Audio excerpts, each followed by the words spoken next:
मैं समय हूँ, मुझे किसी का मोह नहीं है। मैं ना तो किसी के दुख से दुखी होता हूँ और ना ही किसी के सुख से सुखी होता हूँ।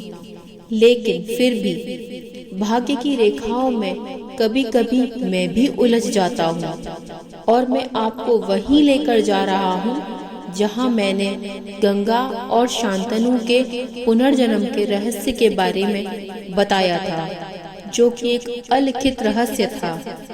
आज मैं आपको लेकर चलता हूँ काल के उस चक्र की ओर जहाँ महाभारत के सबसे बड़े किरदार के आगमन होना था, जिसका संबंध गंगा और शांतनु से था। महाभारत के सबसे प्रमुख पात्र भीष्म गंगा के 8वें पुत्र थे। गंगा ने जन्म देते ही अपने 7 पुत्रों को नदी में बहा दिया था। इस कारण एक ऋषि का श्राप था। आज हम आपको गंगा से जुड़ी कुछ रोचक बातें बता रहे हैं। एक बार हस्तिनापुर के राजा शांतनु शिकार खेलते खेलते गंगा नदी के तट पर आए। यहाँ उन्होंने एक परम देवी गंगा को देखा। शांतनु ने उससे शादी करने का निवेदन किया। गंगा मान गईं, लेकिन देवी गंगा ने राजा शांतनु के सामने विवाह करने के लिए एक शर्त रखी। उनकी शर्त थी कि उन्हें कभी रोका टोका नहीं जाएगा। अगर ऐसा हुआ तो वह उन्हें छोड़कर चली जाएंगी। राजा ने शर्त को स्वीकार कर लिया। विवाह के बाद जब गंगा माँ बनी तो उन्होंने अपनी संतान गंगा में बहा दी। जब भी देवी गंगा किसी संतान को जन्म देती, उसे तुरंत नदी में बहा देती थी।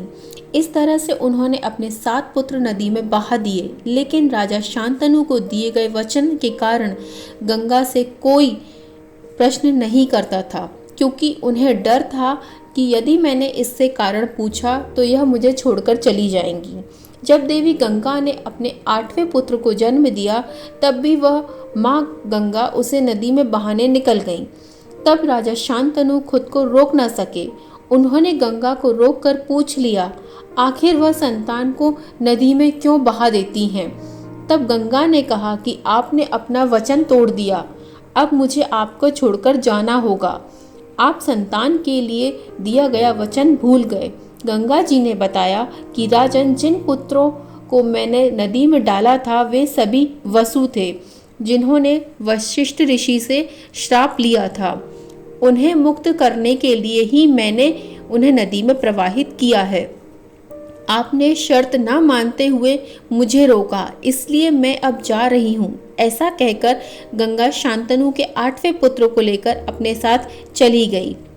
महाभारत के आदि पर्व के अनुसार एक बार द्यौ आदि वसुओं ने ऋषि वशिष्ठ की गाय नंदिनी का हरण कर लिया था। क्रोधित होकर महर्षि वशिष्ठ ने उन्हें मनुष्य योनि में जन्म लेने का श्राप दे दिया। क्षमा मांगने पर ऋषि ने कहा कि तुम सभी वसुओं को तो शीघ्र ही मनुष्य योनि से मुक्ति मिल जाएगी, लेकिन इस द्यौ नामक वसु को बहुत दिनों तक पृथ्वी लोक में रहना पड़ेगा। इस श्राप की बात जब वसुओं ने गंगा को बताई तो गंगा ने कहा कि मैं तुम सभी को अपने गर्भ में धारण करूंगी और तत्काल मनुष्य योनि से मुक्त करा दूंगी।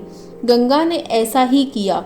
वशिष्ठ ऋषि के श्राप के कारण द्यौ नामक वसु ने भीष्म के रूप में जन्म लिया और पृथ्वी पर रहकर अनेक दुख भोगने पड़े। तो दोस्तों, यह थी भीष्म की जन्म की कथा। उम्मीद करती हूँ कि आपको यह पसंद ज़रूर आई होगी। अगर पसंद आई है तो मेरे वीडियो को लाइक ज़रूर कीजिएगा, और अगर मेरे चैनल को अभी तक आपने सब्सक्राइब नहीं किया है तो प्लीज़ इसे सब्सक्राइब भी कीजिएगा।